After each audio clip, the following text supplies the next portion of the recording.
what happens to our brain when we look at something visual. The correlation or linkage between visual imagery and our emotions. Huh. I mean, isn't that an incredible thing? I didn't know it could be measured. Well, that's right, and they took 30 years. Okay.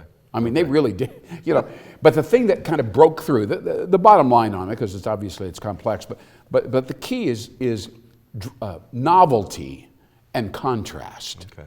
Right. And so if you, it does. Yeah. So if you see the color black and then you see the color white and they're right next to it, obviously we know right away, we go right to the area where the two meet. Right. We do that unconsciously. Right. Well, what happens is when we do that, it sends out kind of an energetic electronic message, shall we say. It goes through our retina, goes into the visual cortex, which is deeply embedded in our brain, and then the visual cortex stimulates and releases dopamine, which is a hormone, a kind of a feel-good hormone, into our brain and goes throughout the entire body. Can you believe that? So that's why baby mobiles for the little newborn are just black and white, because they're supposed to stimulate the brain. I knew there was a reason you were on this show.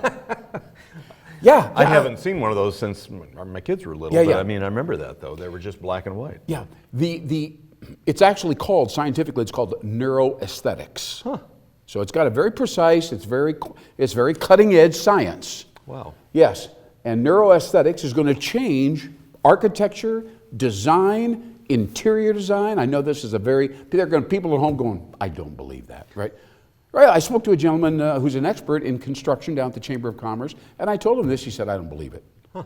I said, I can show you the Nobel Prize winning research what's there to to confirm that, right? He said, I just can't believe it. I said, here's the thing. Some of you are marketers. Some of you understand that if you can tell somebody, come to Omaha, come to Nebraska, whatever, our neighborhood, our downtown, whatever, good vibes. Good vibes. You understand what I'm saying? Right. I mean, this isn't hyperbole. This is for real. An amazing thing. I can see your jaw dropping on the desk right now.